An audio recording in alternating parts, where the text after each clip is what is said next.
하나님께서 택하신 백성들을 이 죄악된 세상 가운데에서 구원하실 때 무엇보다 하나님의 강력한 능력을 필요로 합니다.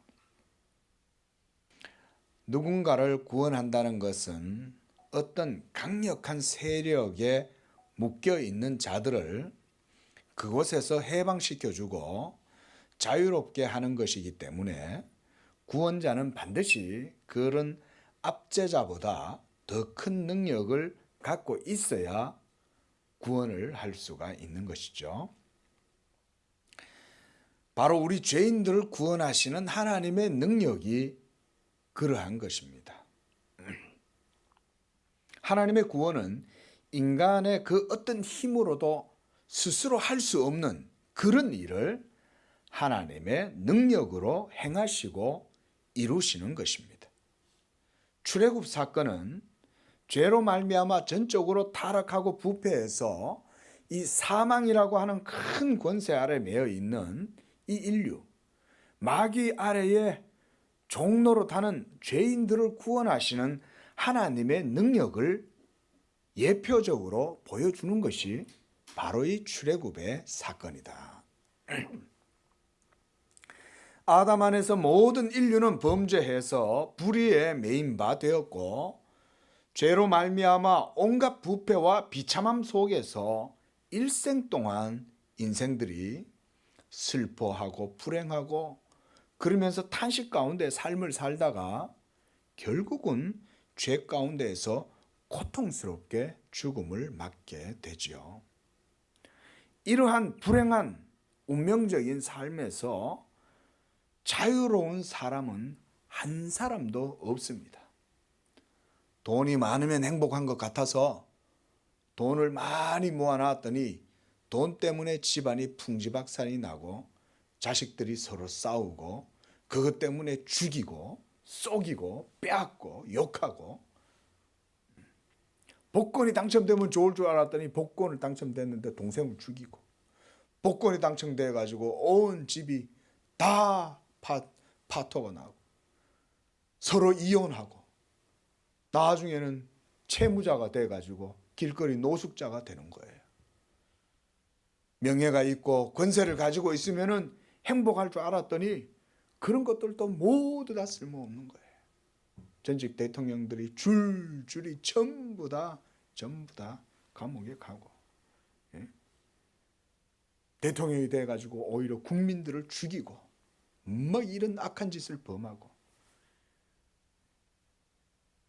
권세뿐만 아니죠. 소시민들은 어떻습니까? 소시민들은 또한 이 억압된 이 세상의 압제자들 정사와 권세 아래 눌려가지고 착취당하고 유린당하고 온갖 것에 의해서 고통당하고, 권세자들의 불법 때문에 또한 소시민들은 그것 때문에 평생을 또 그 사람들 욕하면서 살고, 그뿐만이 아니죠. 병원이란 병원에는요 자리가 없어요.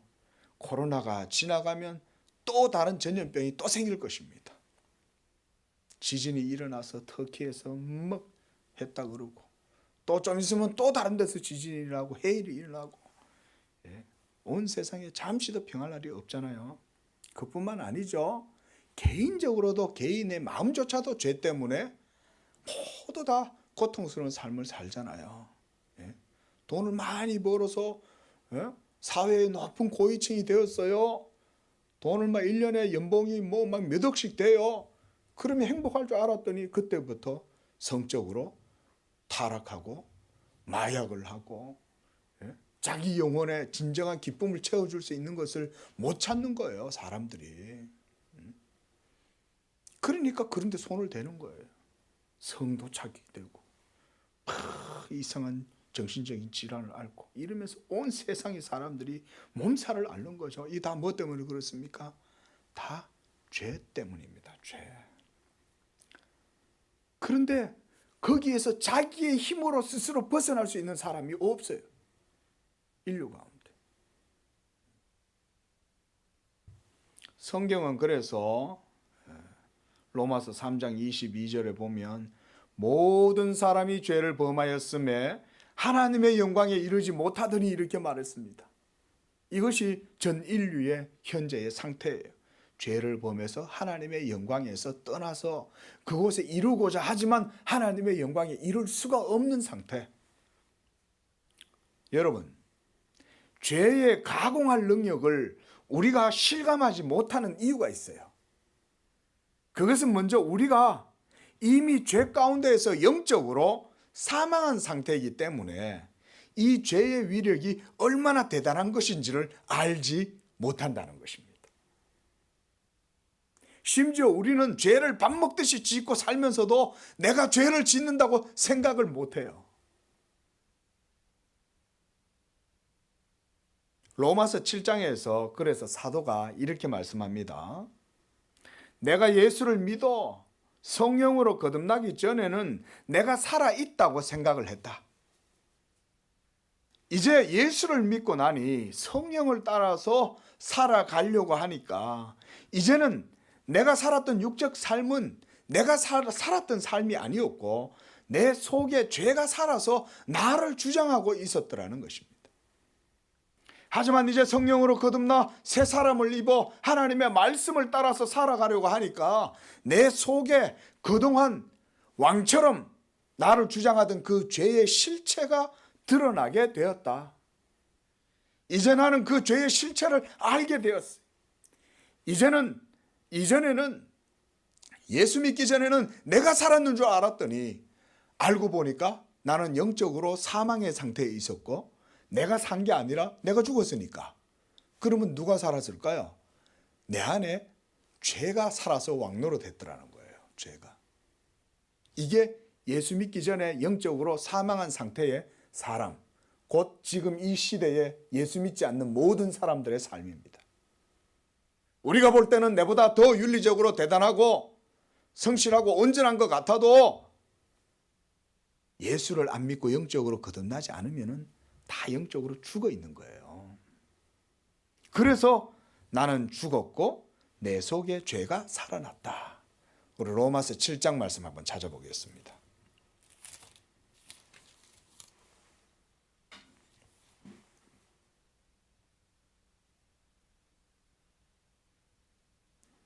구절 말씀, 로마서 9장, 7장 9절 말씀 보십시오.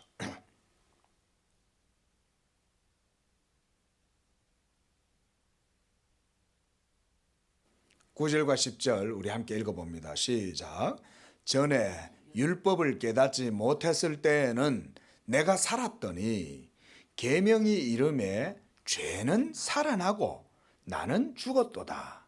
생명에 이르게 할 그 계명이 내게 대하여 도리어 사망에 이르게 하는 것이 되었도다.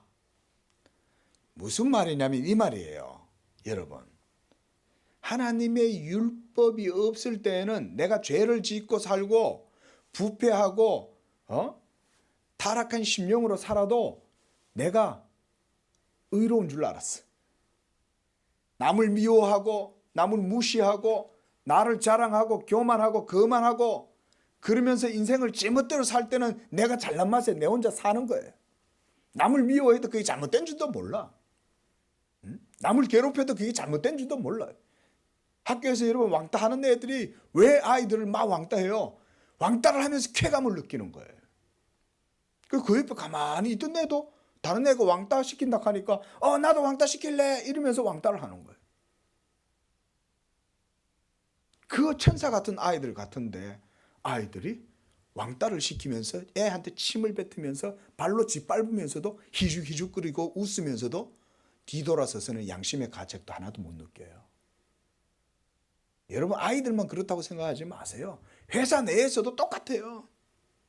태운다 그러잖아요. 예? 마음에 안 들면 따돌림하고 집단적으로 막 따돌려가지고 스트레스 받게 하다 결국 자살하게 내미잖아요. 그럼 자살하고 난 다음에 저들은 일평생토록 마음 편하게 사는 거예요. 다른 사람은 죽었는데, 자기 때문에 죽었는데. 그래놓고도 자기들이 다 살았다고 생각하죠. 그런데 율법이 그 더럽고 추한 마음속에 딱 다가와서 그 마음을 비춰주는 거예요. 그래서 교회 다녀보고 하나님의 율법의 말씀을 배워보니까 이 율법을 읽어보니까 이 율법에서 범죄하지 말라고 그러는 거예요.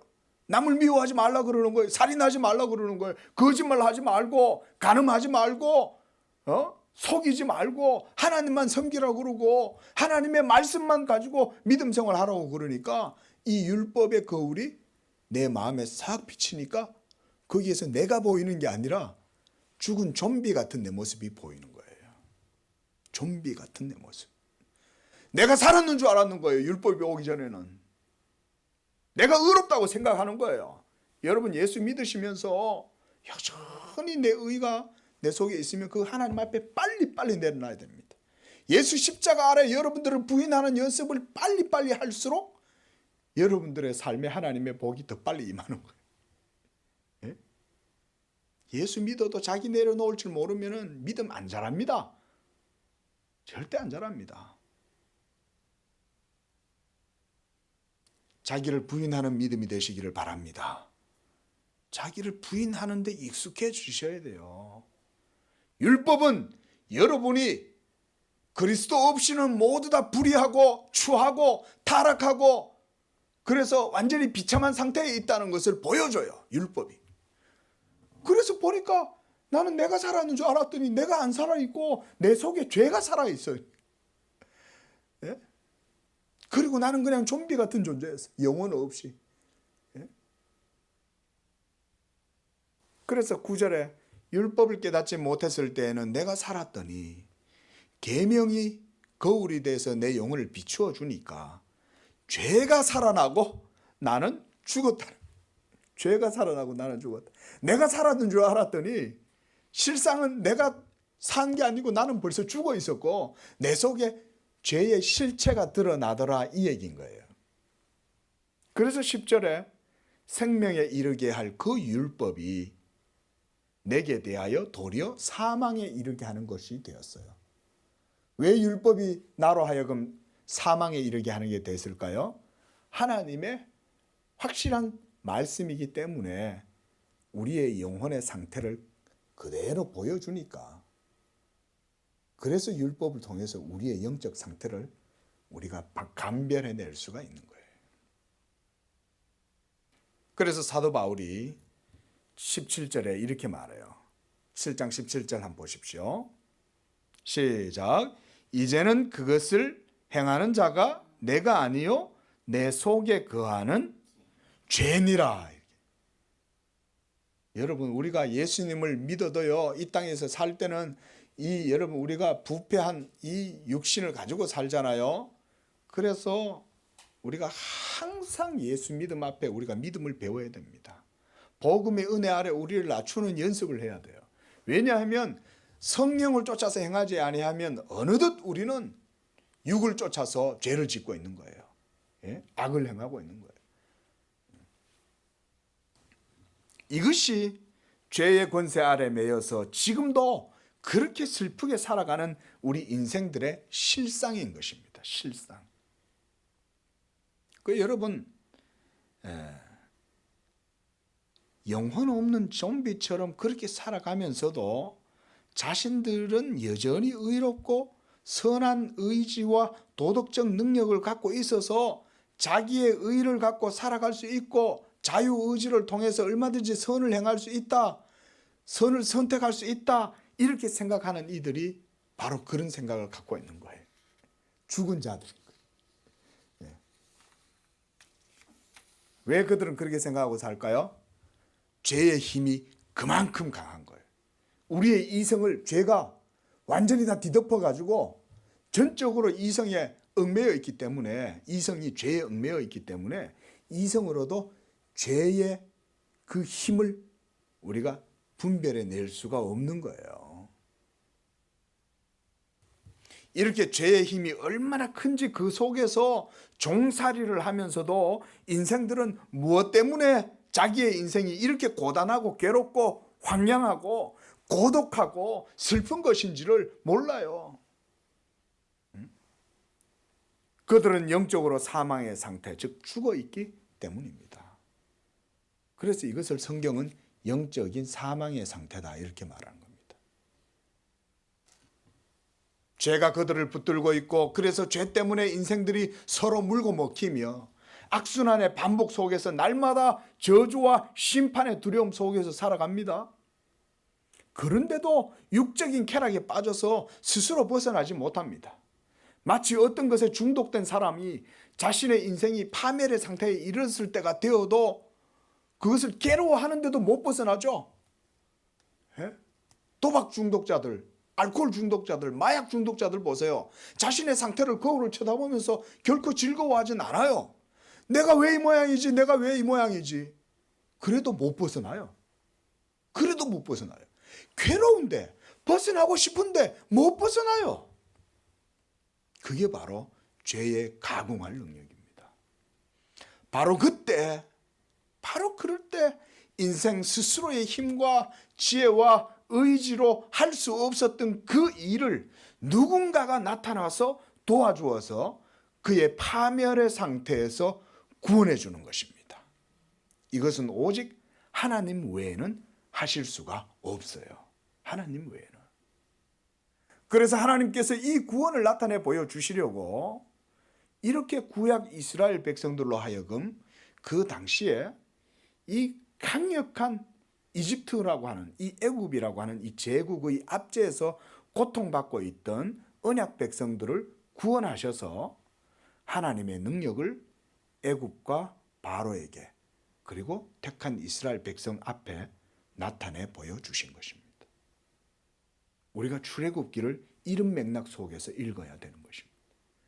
이 죄악된 세상, 애국과 같은, 이집트와 같은 강력한 권세에 사로잡혀서 압제를 당하고 있는 이 세상의 죄인들, 여러분, 이 세상이 바로 이 애국과 같은 세상 아닙니까?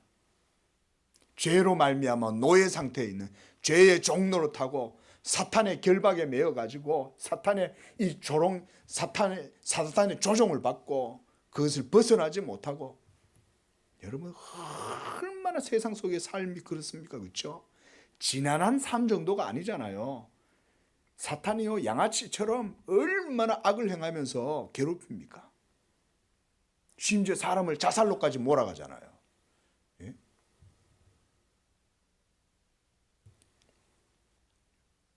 그래서 이 출애굽 사건은 신약의 복음으로 말미암는 믿는 자들을 구원하시는 하나님의 구속의 행동, 그 능력의 예표적 사건이라고 할 수가 있어요. 이게 바로 출애굽 사건이에요. 오늘 본문 말씀 한번 보십시오. 먼저 거기에 1절에 보면 여호와께서 모세에게 이르시되 내가 바로에게 하는 일을 네가 보리라. 그러면서 뭐라고 말씀하셔요? 강한 손으로. 여러분, 하나님은 강한 손도 필요 없죠. 그냥 한마디면 끝나는 거죠. 그런데 하나님은 자기의 강한 손을 강조하시는 거예요. 이것은 하나님이 일하심을 보여주는 거죠. 이 강한 손으로 말미암아 바로가 그들을 보내리라. 그리고 또 한 번 하나님이 강조하시죠. 강한 손으로 바로가 이스라엘 백성들을 자기 땅에서 다 쫓아보내리라. 쫓아보낸다는 얘기는 뭐냐?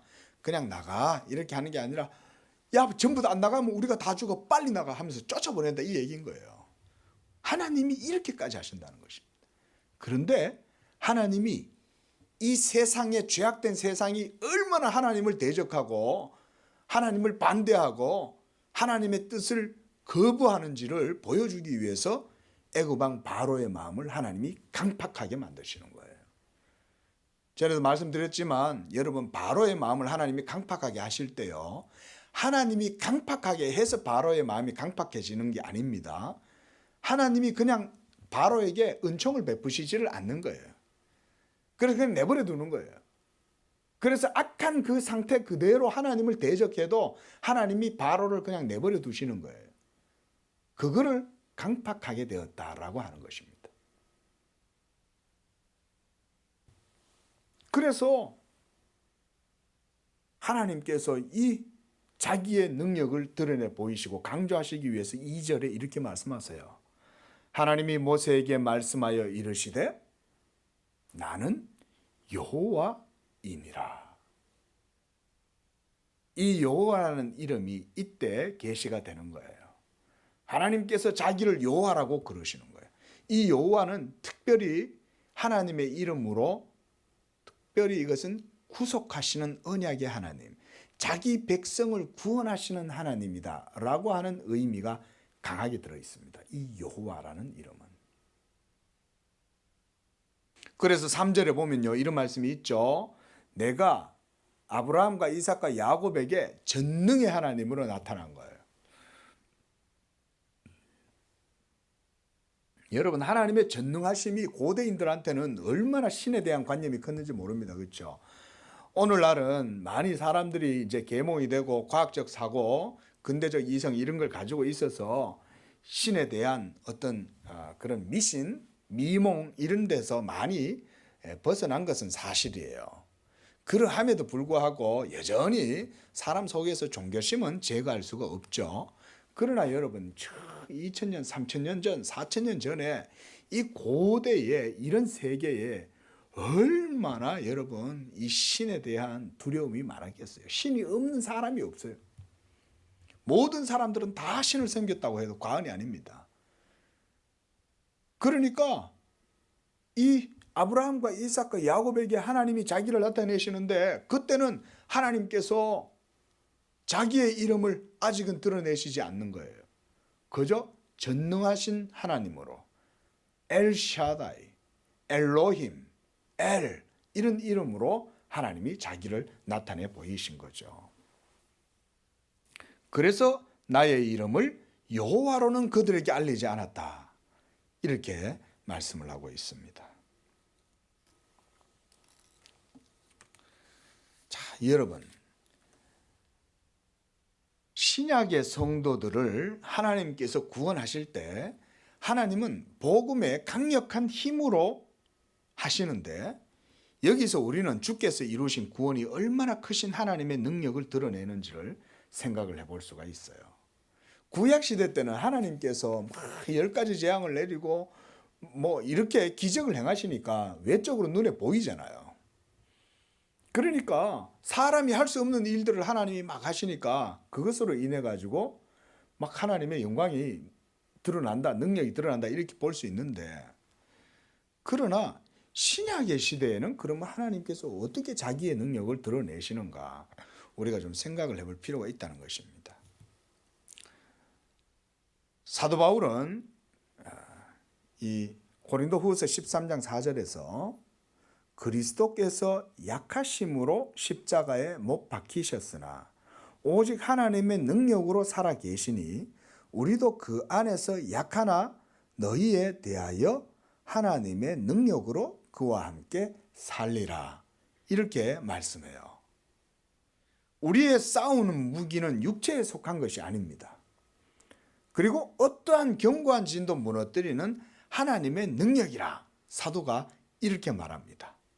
이 능력은 바로 하나님의 말씀 예수 그리스도의 복음이에요. 이 복음이 능력이다.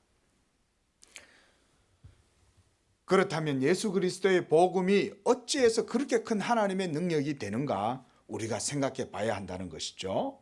사도는 왜 그리스도께서 약하심으로 이와 같이 십자가에 달려 죽으신 그 십자가의 복음을 하나님의 능력이라고 말을 할까요? 그렇잖아요. 우리가 그냥 십자가가 뭐가 하나님의 능력이냐? 그게 뭐가 하나님의 지혜냐? 여러분, 이것을 우리가 깊이 생각을 해봐야 됩니다. 출애굽 사건을 통해서 하나님께서 크신 기적과 능력을 행하시고 구원하시는 것은 우리가 쉽게 이해할 수 있지만 어떻게 그리스도께서 못 박혀 죽으신 그 십자가가 그렇게 큰 하나님의 능력과 구원이 되는가? 우리가 복음을 깊이 있게 이해하기 전에는 이 십자가의 능력과 지혜를 쉽게 이해하기가 어렵습니다. 그래서 하나님께서 출애굽 사건을 통해서 예표적으로 구원하시는 이러한 하나님의 능력을 보여주시는 거예요.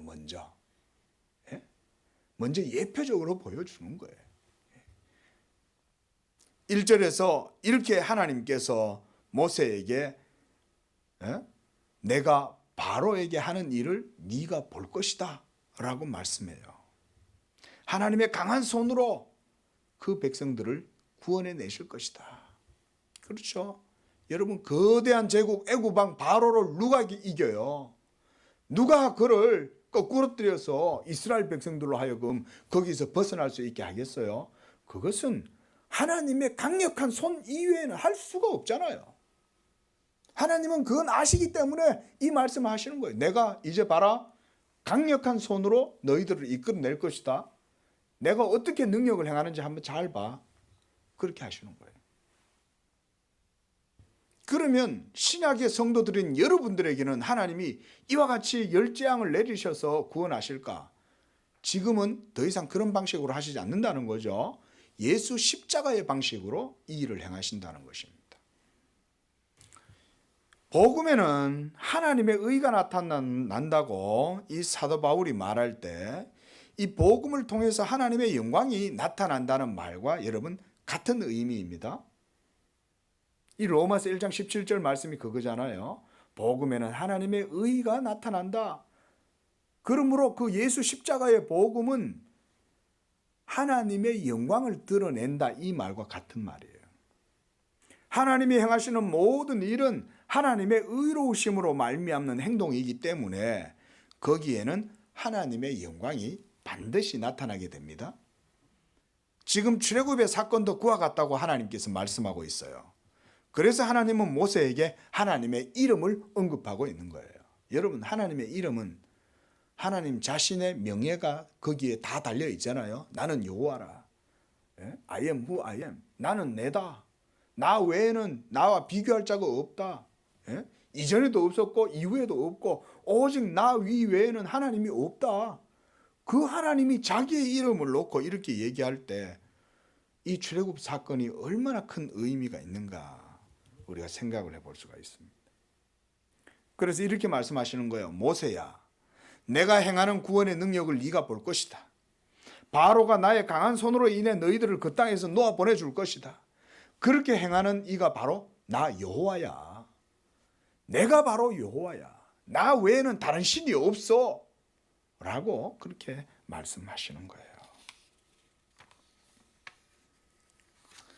그래서 하나님은 자신을 언약의 하나님으로 이렇게 모세에게 강조를 하고 있습니다. 그래서 5절 말씀에 보면 나의 언약을 기억하노라 이렇게 말씀해요.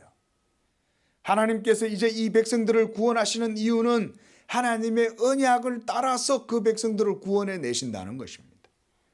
그리고 이들을 빼내어서 하나님께서 약속의 땅 가나안으로 이끌어 가시겠다고 말씀하고 있어요. 8절 말씀 우리 함께 읽어보겠습니다. 시작. 내가 아브라함과 이삭과 야곱에게 주기로 맹세한 땅으로 너희를 인도하고 그 땅을 너희에게 주어 기업을 삼게 하리라. 나는 여호와라 하셨다 하라. 모세가 이스라엘 백성들로 하여금 가나안 땅으로 이끌어 가고자 할 때 이 백성들이 모세의 말을 듣지를 않는 거예요. 이 백성들이 너무나 마음이 상한 거예요. 9절에 보면 이스라엘 자손이 그들의 마음의 상함과 가혹한 노역으로 모세의 말을 듣지 않았다. 너무 마음이 상해 있는 거예요. 참 이렇게 믿음이 없고 연약한 그 백성들을 모세가 이끌어내려고 하니 모세가 그들을 어떻게 이끌어내겠어요? 그런데 하나님이 모세에게 할 말을 넣어주는 거예요. 입에다가. 너는 가서 내가 너희 조상 아브라함과 이삭과 야곱한테 주기로 한 그 땅으로 너희들을 이끌어 갈 것이다 라고 그 백성들에게 말해라. 그 우리 조상의 하나님이 바로 여호와시다. 그 여호와가 그렇게 말씀하셨어. 그렇게 얘기해라는 거예요. 그래서 13절에 모세와 아론에게 말씀하사 그들로 이스라엘 자손과 애굽 왕 바로에게 명령을 전하고 이스라엘 자손을 애굽 땅에서 인도하여 내게 하셨다. 이렇게 모세가 기록을 해놓고 있어요. 자, 그런데 이렇게 하나님께서 큰 능력을 행하시고 이렇게 하시겠다라고 말씀하신 다음에 모세는 14절부터 30절까지 뭘 기록을 하고 있냐면 쭉 이스라엘 조상들의 계보에 대해서 언급을 해놓고 있어요. 좀 독특하죠. 왜 이 마당에 와서 모세는 자기 조상의 족보에 대해서 이렇게 기록을 하고 있을까요? 왜일까요? 그것은 바로 이 족보 속에 그 답이 있어요. 그래서 모세가 이 14절부터 이 30절까지의 내용을 기록한 목적은 무엇이냐? 이것은 먼저 첫째로 하나님께서 아브라함에게 하신 그 조상 아브라함에게 하신 그 언약이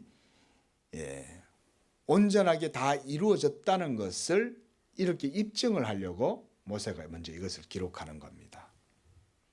그래서 하나님의 언약을 따라서 하나님께서 그 모든 이스라엘 지파들을 애굽에서 이끌어내어서 그들로 하여금 가나안 땅, 약속의 땅으로 들어가게 하셨다라고 하는 것을 아무도 그 아브라함에게 하신 언약을 의심하지 못하도록 이렇게 기록하는 거예요. 그게 또 첫째 목적이라고 할 수 있습니다. 또한 이렇게 출애굽한 이스라엘 민족들을 그들의 계보대로 분명하게 밝힘으로써 이 역사적인 객관적 증거들을 확보하려는 의도도 있어요. 우리가 계보 이러면 이게 역사적인 모든 족적이잖아요. 그렇죠? 저희도 집안에 족보가 있어요. 저희 집에도 족보가 있습니다. 그래서 제 이름까지 딱 있어요. 아직 우리 건우는 족보에 아직은 이 명기가 안 돼가지고 안 돼 있는데 다 있습니다. 무엇보다 이 모세의 언약의 계보를 통해서 우리가 이 계보 속에 모세의 출생과 기원에 대한 이런 부분들도 정확하게 볼 수 있어요. 또한 이것을 기록한 목적이 하나가 또 뭐냐면 모세의 권위에 대한 거예요. 여러분, 모세가 신화적 인물이 아니라 역사적 인물이라는 것을 정확하게 이 사건이 출애굽 사건이 일어나기 전에 이것을 기록하는 거예요. 물론 이것을 기록한 것은 출애굽 사건 이후에 기록을 했겠지만 그러나 모세가 이것을 기록할 때에 애굽의 10가지 재앙의 사건이 일어나기 전에 이렇게 모세가 여기에 자기 족보를 잠시 언급을 하는 거예요. 뭘까요? 그것은 모세가 신화적 인물, 허구적 인물이 아니라 역사 속의 실제적인 인물이라는 것을 언급하는 거예요. 우리가 요즘도 신학하는 사람들 중에 보면 자유주의 신학하는 사람들은 이 출애굽 사건을 신화적으로 보는 사람들이 되게 많습니다. 애굽의 건국 신화라는 식으로 이런 식으로. 그러나 이것은 분명히 역사적 사건이에요. 그래서 모세가 이것을 기록합니다. 그래서 각 집안의 우두머리들을 열거하면서 이런 잘못된 견해들, 이것이 비역사적 허구적인 것이다 라고 하는 식의 잘못된 사상들이 침해하지 못하도록 그래서 모세가 이것을 기록하는데 특별히 여기서 이스라엘의 12지파를 모두 다 기록해 놓고 있지 않아요. 그것은 뭐냐면 이 모세에게 포커스가 맞춰져 있기 때문에 다른 12지파까지는 다 기록을 안 하고 있는 거예요. 그래서 보면 14절에 먼저 이스라엘의 장자 르우벤에 대해서 얘기하죠. 그 다음에 또 르우벤 다음에 시몬 15절에 그러고 나서 16절에는 레위에 대해서 말해요.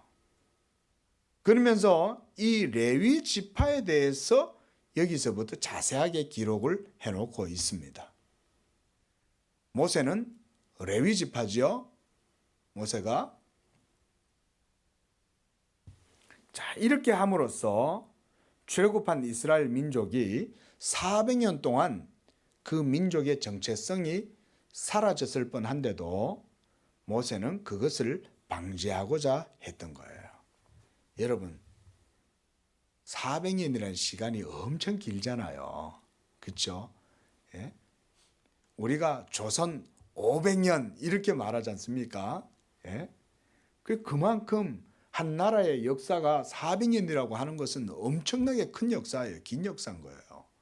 그러면 그동안 이스라엘이라고 하는 이 여호와 하나님을 섬기는 이스라엘 종교의 민족적 정체성이 충분히 사라질 수 있겠죠. 그런데 그렇지 않다는 것을 모세는 이 계보를 적어서 분명하게 보여주는 거예요. 또한 이 계보 속에는 모세의 아킬레스건, 약점, 치부 같은 것도 드러나요. 그러므로 이것은 모세의 어떤 자랑거리나 모세를 드러내고 자랑하려는 의도에서 기록된 것이 아니라는 점을 분명히 알 수가 있습니다. 한번 보실까요? 쭉 레위기에서 16절부터 레위에 대해서 쭉 얘기를 하다가 이제 19절에 가면 무라리의 아들은 마홀리와 무시니 이들은 그들의 족보대로 레위의 족장이요 이러면서 이 고핫의 아들인 아므람에 대해서도 말해요. 20절 보세요. 함께 읽어봅니다. 시작. 아므람은 그들의 아버지 누이 요게벳을 아내로 맞이하였고 그는 아론과 모세를 낳았으며 아므람의 나이는 137세였다. 아주 오래 살았어요. 이 아므람이. 자, 근데 보세요. 아므람은 누구와 결혼을 했어요? 요게벳을 아내로 맞이한 거예요. 아므람은 모세의 아버지죠. 그래서 여러분, 모세가 어떻게 해서 태어났는지에 대해서 기록을 해놓고 있는데 모세의 자랑거리가 아니죠. 이러면 얼마나 그 집안의 분위기가 그렇겠어요. 그런데 모세는 이것도 기록을 해두고 있는 거예요. 어떻게 해서 모세의 아버지 아므람이 자기 고모인 요게벳과 결혼을 하게 됐는지에 대해서는 여기에서는 기록은 안 해놓고 있어요. 그러나 우리가 분명히 도덕적으로나 우리가 본성적으로 이런 일은 부적합하죠. 그렇죠? 이게 이 근친상간 결혼이잖아요. 이런 근친상간에 의해서 모세가 태어났다는 것을 기록하고 있는 것은 이 계보를 기록한 목적이 모세의 명성이나 모세의 어떤 업적을 기리기 위한 기록일까요? 그게 아니에요. 모세가 지금 이곳에 이렇게 족보를 기록한 것은 그런 의도가 전혀 없다고 지금 모세가 지금 그렇게 기록을 하고 있는 거예요. 나는 우리 부모님들은 어찌 해가지고 조카하고 고모하고 어떻게 해갖고 이렇게 내가 태어났어. 이걸 기록하고 있는 거죠. 그러므로 우리가 뭘 알 수 있을까요? 모세가 이걸 기록한 의도는 출애굽한 그 모든 사건에서 모세와 아론이 리더였지만 모세와 아론이 이스라엘 백성들을 이끌어낸 게 아니라는 것을 여기서 보여주려고 지금 이 족보와 함께 30절까지 그 얘기를 해요. 그래서 여러분 거기 26절부터 한번 보세요. 모세는 그런 얘기를 합니다. 이스라엘 자손을 그들의 군대대로 애굽 땅에서 인도하라 하신 여호와의 명령을 받은 자는 이 아론과 모세다. 어떤 아론과 모세? 그 아므람과 요게벳에게서 태어난 그 아론과 모세가 여호와의 명령을 받아서 이 일을 했다 이 얘기인 거예요. 뭘 강조하는 것입니까? 출애굽의 모든 역사가 누구에 의해서 이루어졌다는 거예요. 모세와 아론에 의해서 이루어졌다는 얘기를 하는 걸까요? 아니죠. 하나님이 이 일을 하셨다라고 지금 모세가 기록하려고 그러는 거예요. 그걸 우리가 여기서 읽어내야 되는 거예요. 그래서 인도하라고 명령하신 이 여호와의 명령을 받아서 모세와 아론이 이렇게 했다. 또 27절도 보세요. 애굽 왕 바로에게 이스라엘 자손을 애굽에서 내보내라고 말한 사람도 이 모세와 아론이었더라. 이 모세와 아론. 어떤 모세와 아론? 레위 지파 아므람과 그의 고모 요게벳에서 태어난 그 모세와 아론. 자꾸 그 얘기를 하는 거예요. 모세가. 그래서 28절에 여호와께서 애굽 땅에서 모세에게 말씀하시던 날에 여호와께서 모세에게 말씀하여 이르시되 나는 여호와라. 너는 내게 이르는 바를 너는 애굽 왕 바로에게 다 말해라. 여기에서 바로 하나님은 명령권자시고 모세는 다만 그 하나님의 명령을 쫓아서 행한 것밖에 없다고 그것을 지금 얘기를 하려고 이 14절부터 30절까지의 내용을 모세가 기록해 놓고 있는 거예요. 이것은 또한 앞으로 일어나게 될 이 애굽의 10가지 재앙과도 관련이 있어요. 이 모든 일은 누가 하신다는 겁니까? 하나님이 하신다는 것을 보여주는 거예요, 모세가. 그리고 30절에 보면 모세는 이것까지 딱 기록해 놓고 있습니다. 모세가 여호와 앞에서 아뢰되 나는 입이 둔한 자이오니 바로가 어찌 나의 말을 들으리까? 모세가요 여기서 이것까지 기록해 놓고 있어요. 이거 우리가 얼뜻 보면 모세가 참 믿음이 없네 이렇게 생각할 수 있잖아요. 그런데 그런 의도보다는 모세가 이와 같이 자신의 연약함을 하나님 앞에 고백하고 있다고 봐야 되는 거예요. 나처럼 이렇게 입이 둔한 사람이 어떻게 내가 그 일을 합니까? 라고 하나님 앞에 자기를 인정하고 낮추는 거죠. 이렇게 하나님께 크고 위대한 사명을 맡긴 사람이 바로 보잘것없는 레위 지파 모세와 아론이었다. 그래서 모세는 하나님 앞에서 계속해서 자신의 부족함을 고백하고 있는 게 바로 이 장면입니다. 이 모든 일들을 하나님의 능력과 영광, 지혜로운 뜻에 있음을 이것을 읽는 사람들로 하여금 찬양하도록 이렇게 기록하는 거예요. 출애굽과 같은 위대한 구원의 사역이 인간이 할 수 있는 것이 아니라 오직 하나님의 능력만이 하실 수 있다는 것을 모세가 이렇게 보여주는 것입니다. 자, 사랑하는 성도 여러분, 말씀을 맺으면서 저는 하나님의 구원하는 큰 능력에 대해서 말씀을 드렸어요.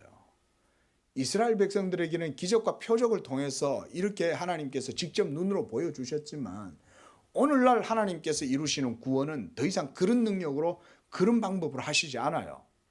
예수 그리스도 그 십자가를 믿을 때에 구원함을 얻도록 하나님께서 하시는 거예요. 놀랍지 않습니까? 하나님의 말씀이 육신이 되어서 우리 죄를 위하여 십자가에서 모든 일을 다 이루시고 죽으실 때 그 십자가에 달려 죽으신 예수를 믿는 자들마다 이 모든 죄의 세력에서 이 크고 깊은 사망의 세력, 사탄의 권세에서 그들을 해방시켜주고 자유케 하는 능력이 예수 십자가에 있다는 거예요. 그렇지 않습니까? 여러분, 그래서 제가 이렇게 죄에 가공할 위력에 대해서 제가 그렇게 말씀을 드렸던 거예요. 죄 때문에 모든 인생의 문제가 생겨나는 거예요.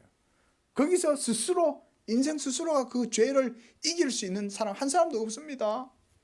3,000배를 하고 30년 동안 저 깊은 산골에 가서 돌을 닦아도 그 죄 못 이겨요.